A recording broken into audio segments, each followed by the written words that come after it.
you proposing taking away their guns? Yes. Enough prayers. Time for some action. You want to take everyone's guns away. Bingo. Enough prayers. Time for some action. We're going to take your AR-15. We're not going to give up. We'll find you. If you want to protect yourself, get a double-barrel shotgun. Gun violence in this country is an epidemic. Watch out! He's got a gun! He's going to steal your banana! Watch out. He's going to steal your banana. dailymail.co.uk. Uvalde teacher says gunman Salvador Ramos, quote, was student who scared her most, and he, quote, started dressing like a school shooter in the months before massacre, as mayor announces site will be demolished. Wow. Yeah. Let's not feed anything to the conspiracy theorists whatsoever. There's a lot in there, huh? Daily Mail, right? dailymail.co.uk. Let's see what it says here. Uvalde school teacher has said gunman Salvador Ramos scared her and began dressing like a school shooter in the months leading up to the massacre. During a Texas State Senate hearing investigating the response to the shooting, Director of the Texas Department of Public Safety, Colonel Steve McCraw, said that after the shooting, at least 6 individuals told him Ramos had worried them. McCraw said that those worries had only been voiced to him after the shooting and that no reports about Ramos had been made prior. He also pointed out that Ramos's disturbing behavior was well known in the small town of 17,000, referencing footage of the shooter holding a bag of dead cats that was posted online. Yeah. Come on. What? People, what were we doing? What is happening in a small community with an obviously troubled young man? And nobody did anything about it. Nobody did nothing. Maybe this is part of the. It's almost an sort of an analogy to the fact that the police during the school shooting just stood there the whole time and didn't go in and do anything. Yeah, it's almost like this weird, like spiritual connection. Obviously troubled, posting horrible things. Look, I don't know how I feel about he started dressing like a school shooter. I don't even know what that means, but okay, sure. I would imagine the only thing I can think of. What, trench coats? Trench coat, yeah. Black trench coat. I mean, Matrix. He's dressing up as Neo. You know what's so funny? Do you know what that comes from? I thought that was the Columbine. Columbine, yeah. Right. So the Columbine shooters famously, by the way, Columbine happened during the assault rifle ban, so that worked pretty well. So she's basically saying he started dressing like the Columbine shooters, I guess. I mean, profiling. Hello. Yeah. McCraw said that he had interviewed between 500 and 700 people as a part of the ongoing investigation into the May 24th shooting that left 19 children and 2 teachers dead. McCraw told the Texas Senate hearing that the teacher told him that Ramos, 18, was a student who scared. Okay, I'm just repeating the same thing over and over again. Yeah, it's the same thing. Which is typical Daily Mail. I think that's actually as much as we need, unless there is any bigger details in there. I think that's it. Do you know why they keep demolishing these schools? Because Sandy Hook was demolished too. Sandy Hook was demolished. That's what I was going to say. Is if you want to stoke the conspiracy theorist crowd, especially the fringier, I think that's what it's meant to do. Almost is to get all the people that are Sandy Hook skeptics or conspiracy theorists, whatever you want to call them, to speak up because. If you look at the model of Alex Jones being the sort of prototype of how to handle the quote-unquote truther, if they're not on Truth Social truthing, then they are online talking about how Sandy Hook was fake.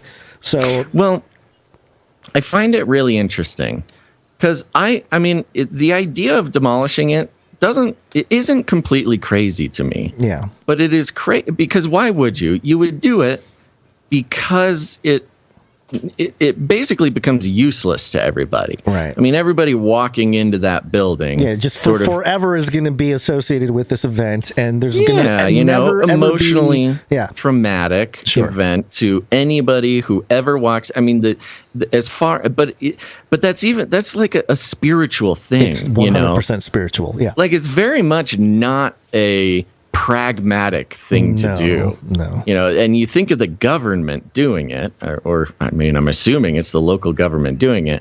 Like the government's job in this case is to like erase trauma from the collective minds of the citizens. Yeah. Like that is the reasoning for it. And I'm not even necessarily saying it's a bad thing to do. It is just really weird that is the level of, I mean, it is a type of social engineering, basically. Yeah. In a line item on a budget for what did we spend, $1 million doing this month? We spent $1 million, like, I don't know, healing the scar, like scarring over the wound of the collective consciousness of our citizens. We're the government. I don't know. It's just weird. I'm just kind of rambling now. It's like the Will Smith, what's that movie when he played Men in Black, where he's got the little light bulb that erases memories. Yeah. That's practically what they're trying. I mean, they're not going to be able to do that, obviously, but in terms of the location, nobody's going to send their kids into that building. Right. It's very much a psychological type of thing. But also, I think this sets up more, because everything, I've been mentioning this over and over and over again, which is this is all pushing us to more surveillance, because you have a situation now where you had all these signs, but nobody did anything. And now we're going to start seeing people getting questioned with if they post something, and which is, again, on one level, it's like probably a good thing that hey, maybe ask, pull them aside, ask some questions, why you got a bag of dead cats and flaunting it on social, whatever. There are some things to ask, or to investigate with certain things being posted, but also I'm just worried that opens the door for anybody who does something that is disagreeable to all of a sudden be investigated. Sure. Yeah. And we'll get into that when it comes to the gun legislation coming from that. I have stuff to build off of that. Okay. But I mean, again, it's really it proves more than anything the symptom that this mass shooting is instead of the sickness. Yeah. The sickness is not the shooting. Right. The shooting is a symptom of the sickness. You know what else is a symptom of the sickness? The teacher being worried about him for a long time and not doing anything about it. You know what else is a symptom? Him obviously putting out some sort of cry for help or attention by posting a bag of dead cats on his social media. This is a small community, and it used to be that what small communities got to boast over big cities is that, it was more of a family. They look out for each other. It's a village. It's a village, Clinton. It takes a village. When somebody is hurt, or when something goes wrong, or when a family member dies, we show up and we take care of them, or we whatever, And the fact that all of these symptoms are presenting themselves in this small community, I believe, is indicative of a sickness that, if not was caused, it certainly was made worse by the social engineering involved in the pandemic, the lockdowns, the don't breathe towards your neighbor, don't gather as a community, don't, stay out of everybody's business, close your blinds while you're stuck inside for a year at a time. Excuse me, I lost my mute button. Yeah. Big cough, sorry. You know what I mean? It's just very sad, and I don't have much else to say about it, but reading this, at least few paragraphs of this article, it is obvious that all these things are symptoms of something horribly wrong, not just with big city living or metropolitan, communities in the greater United States, but even the sickness has reached the smaller communities, which had so much to brag about. When it came to the health of the communities, it's really probably the internet being one of the biggest culprits there, because even within any kind of community, plays a role. Physical community, you have individuals receiving different information, or being able to access any kind of information, really, which prior to such times, it was much easier to be a little bit more. I don't know, just to share certain. Even when I was growing up, it was like there was only a few news stations. When news happened, people didn't question the reality of that news. It was more like reacting to it, right? Yeah.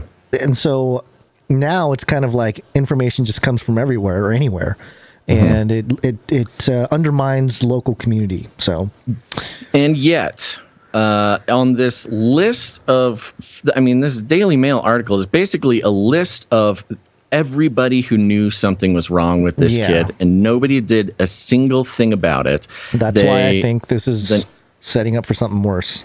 Right. And so the event happens. We, of course, have the analogous,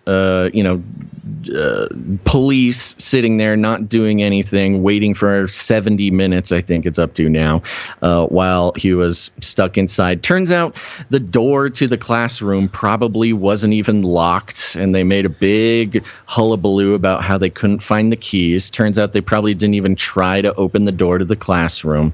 All these sorts of things. And there's this article from TexasTribune.org. The headline reads, Texas agencies resist releasing public records that could help clarify response to Uvalde school shooting.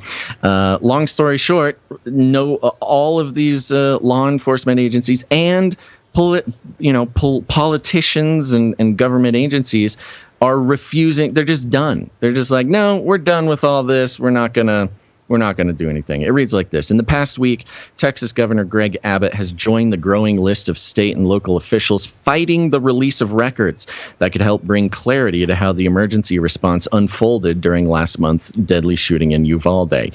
The governor's office strayed from that broader opposition Monday, granting a request under the Texas Public Information Act from a Houston television station that sought the handwritten notes he used when he first spoke publicly about the shooting. The notes appear to support Abbott's claim that he was misled when he initially praised law enforcement's efforts during the mass shooting and resulted in the deaths of 19 children, etc. The recent release by Abbott underscores both the tremendous power government officials have to decide what is in the public interest and the unwillingness to release records that could call their agencies' actions into question. ProPublica and the Texas Tribune have submitted 70 public information requests that could help answer larger questions as state and local leaders continue to offer conflicting accounts about why law enforcement did not confront the gunman sooner during the May 24th massacre. These requests include 911 audio recording, body and police car camera footage, and communications among local, states, and federal agencies. The newsrooms also requested use of force documents, death records, and ballistic reports. 3 weeks after the shooting, government officials have not provided the news organizations a single record related to the emergency response. Quote, "The public wants immediate transparency," said Kelly Shannon, executive director of the Freedom of Information Foundation in Texas. Quote, "The most enlightened law enforcement agencies understand the importance of being transparent, being open, and doing it the right way." Transparent. Everything's got to be transparent. And it goes into Arredondo and all of the sort of opaqueness around his situation, his involvement, and his instructions to his officers. Apparently, there are the body camera footage, the car camera footage that literally could just clear everything up. That could answer all the questions. It should all be on tape. And yet they are fighting to keep that private. Well, just because it's on video doesn't mean it really happened. Well, and it's indicative of the concept of authority. And we've said it before, and it's much smarter people than I have said it. But right now, as it stands, the sort of primary goal of government authority in the U.S. is to preserve its own power. Yeah. It can put all the fancy language about, serving the people and blah, blah, blah, blah, blah. But its number one priority is to preserve its own power. And releasing the footage and the information being requested would simply threaten the faith of the American people in their government to be able to protect them. And that is against the best interests of the government and the people who sort of, are inhabiting that role right now. Because remember, they are all just people. Yeah. Among the arguments provided by the government entities for withholding such documents is one from DPS stating that releasing records like footage from body cameras would provide criminals with invaluable information about its investigative techniques, information sharing. That's a good one. That's a real good one. Yeah. Isn't that great? Because right now, without the footage, the potential criminals guys don't know how you know what they do know is if I go into a public space and start shooting kids, the police won't do anything about it. That is what they do know right now. Oh, you know what else? So you just gotta, you can post pictures of bags of dead cats and nobody will question nothing. Apparently, I mean, yeah. I mean, it's monstrous. The whole situation is monstrous. Yeah, it's ugly. The kid is a monster, obviously, but he was obviously a monster who willingly or unwillingly, knowingly or unknowingly, was sending signals to his community, and his community was just ignoring them, similar to the police response. Okay. Anything else you want on this one? Nothing. Okay. I see this Texas Tribune here. Is this something that you really want to hit, or can I skip Let it? me just read the headline because I think it's just interesting to add to the conversation. Yeah, it's another TexasTribune.org article, and the headline is Almost 100 Texas School Districts Have Added Their Own Police Departments Since 2017, but not everyone feels safer. I just thought it was interesting that we're talking about the people's feelings. So not really talking about what if they are actually safer. It's just, we just got to make sure they feel safe. The illusion of safety is what that's why we got to demolish the building. Yeah, so people feel safe. Yeah, there you go. That's all I wanted to say about it is, I don't know. Anytime you see the word feel in headlines, I'm kind of like, why are we reporting this? Yeah. Does it really matter what people feel? But okay, I understand. To some extent. Unless it's about Biden's approval ratings. Oh, and you know what? Yeah, there was sort of a fairly untold story regarding the Uvalde shooting, which I'll just recap for a second for concealed carry people, Second Amendment people. This was a very important detail, but one that was not really covered in the news. He crashed his car. The Uvalde shooter crashed his truck. Got out with a gun, and across the street was a funeral home. Remember this? Yes. And there's two guys coming out of the funeral home hearing the car crash. They're like, oh my gosh, let's go check out this car crash. And one of the guys was a daily carry fella. And he saw Ramos get out of the car. He saw Ramos had a gun. Ramos pointed the rifle at the two guys coming out of the funeral home, and inevitably started shooting. But it was like just that day that guy wasn't carrying that day. And he's really tore up about it. There was a couple things, he was a daily carry guy. He just happened to not carry that day. And, that's kind of the thing that they teach you in your concealed carry classes is like, it's just a part of you now. Because you're never going to need it. You just kind of assume you're never going to need it because people with concealed carry permits, they almost never actually discharge their firearm in a self-defense situation or any situation carrying. But that 1 second that the moment comes and you don't have it, it's sort of a very painful moment for somebody who is devoted to that. And if he had been carrying that moment, it could have all ended. It's just right there at the car crash scene. Yeah.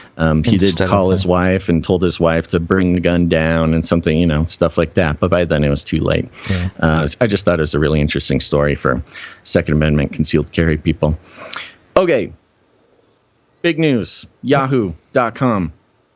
What's in the Senate's new gun control bill? The Senate voted to advance bipartisan gun legislation on Tuesday with hopes of passing it prior to the July 4th recess. All 50 members of the Democratic caucus joined 14 Republicans in moving the legislation forward. The bill comes after a number of mass shootings, most notably in Buffalo and Uvalde. The bipartisan Safer Communities Act falls short of more expansive proposals passed by Democrats in the House and is already facing opposition from top House Republicans. Should it become law, however, the bill would be the most sweeping gun safety legislation passed in Congress in decades. So this is the big gun control legislation that Democrats and Republicans have been negotiating for a couple of weeks now. And I just thought we'd poke in and see what we're actually looking at. This is not law yet. However, it looks as though they do have the votes to do it, with 14 Republicans crossing the line. That brings them to 64 votes, which they need 60 to pass.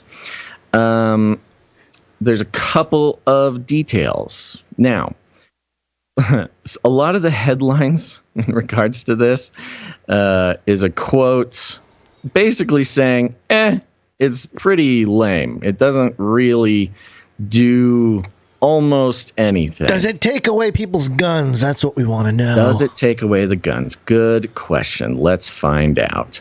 Where am I going to start? I'm going to start right here. Funding for crisis centers and so-called red flag laws. These red flag laws, I think, is the one that's most interesting given the context on the Uvalde shooter.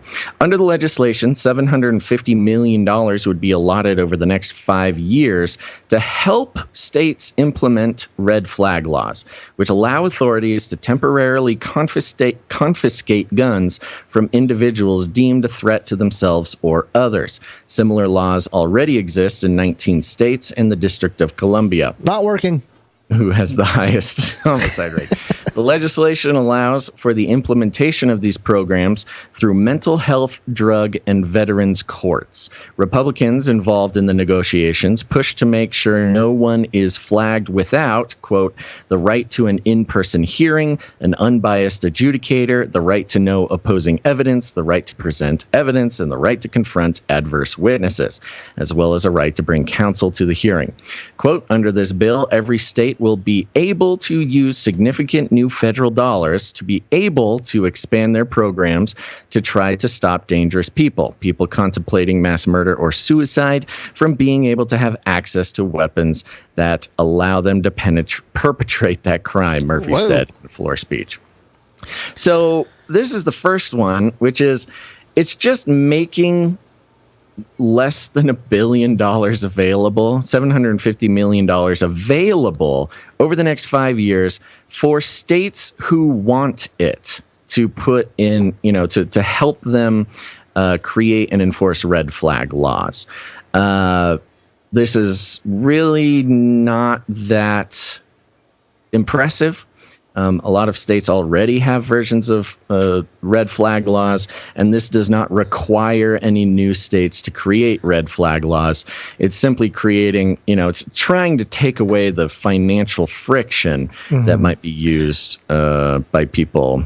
750 million. I just did the math. It's about $3 million per state over the course of 5 years. Right. So that's not that much. It's basically just money to pay for the court work. Sure. Like pay for the courts to handle these red flag cases. Right. Because and that's not nothing. I will say in states that red flag laws have been avoided or fought against, the money is part of the reasoning to not put in red flag laws. Yeah. They say, we'd be wasting money on court proceedings for people who just had, a spurned lover who complained about them or something. But I think the red flag laws are especially interesting because of that Daily Mail article. This kid who would in some world be the target of a red flag law. I don't know about dressing. The way he dresses, it's not a great way to do it. But just the teacher being scared, that's a weird. Exact. And this is where the problem comes. You got a teacher who's scared because he wears trench coats. That's not quite good enough to do a red flag law on this. What about dead cats on social media? Dead cats on social media, you're getting a little closer to an effective red flag law. What about pictures of himself holding guns? See, that's the thing. I think under even the most reasonable application of red flag laws, I think this kid could have, if somebody reported him, could have been barred from buying weapons if somebody said something about it, which nobody did. It's only afterwards that everybody's like, oh, yeah, I totally knew he was going to do this or whatever. Are you an advocate for see something, say something?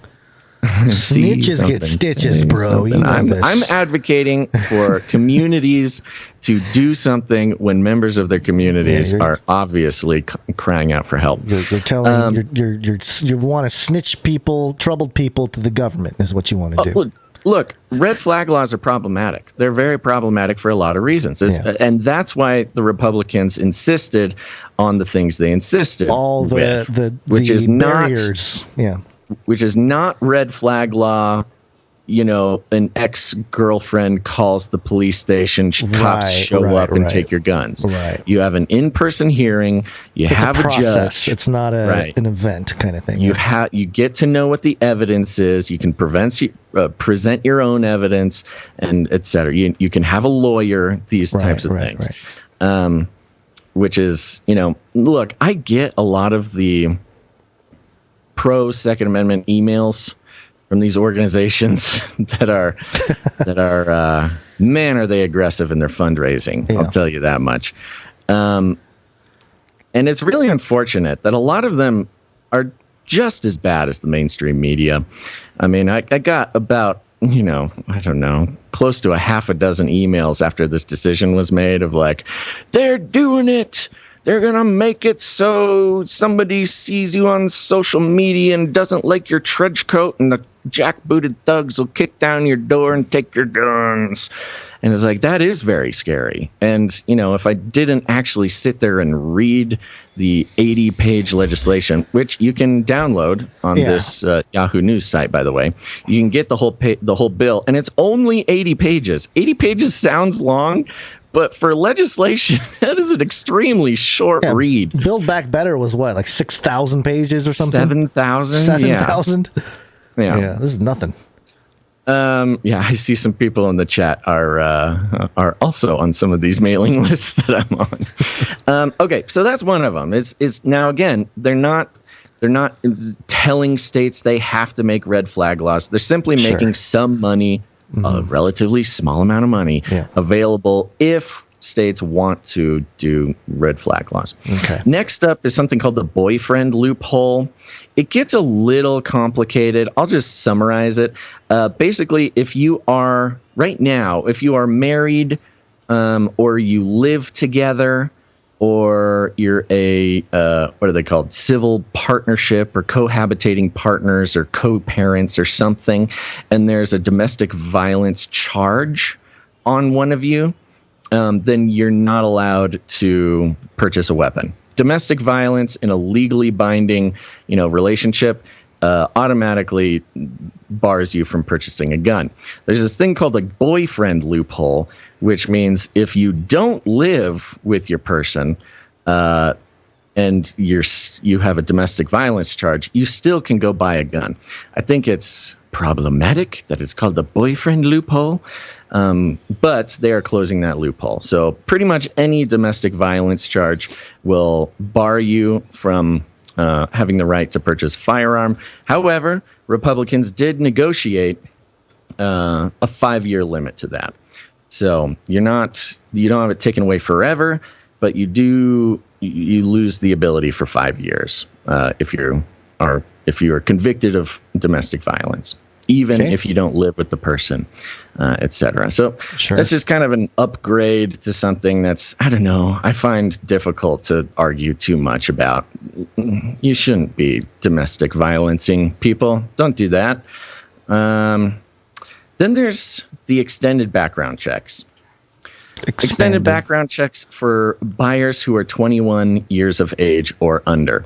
Contrary to popular liberal belief, you always need a background check.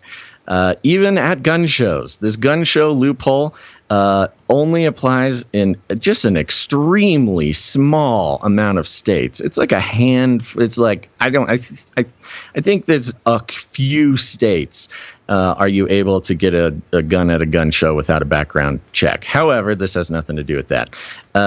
21 years of age, you get a 3-day background check. It's very thorough. Instead of your just normal FBI record check, which happens now, which if it's not a busy day over at the FBI, you can get that in 15 minutes. They run your background check. If you're 21 or younger, they're extending that background check to be more thorough. This is especially relevant considering pretty much every single mass shooting in the past couple of years has been committed by somebody 21 or younger. Will this stop people from getting weapons in most cases? Absolutely not. I mean, even the Uvalde kid had a clean background check. He took a background check. I don't know. Would there be anything on an extended background check? From what I read, no. He was legally sort of clean. So wouldn't really have helped that situation. And then there's funding for mental health and school security, which this was interesting. This was actually mainly the Republican push. The Republican push, instead of gun control, is funding school security and mental health treatment providers, things like that, which is kind of goes against what you would hear about Republicans and their wishes on like CNN or something. So I don't know. The details of that are not that interesting.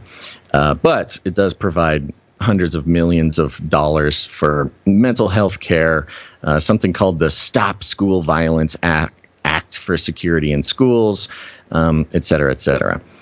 They do mention, and that this does work into your school police story.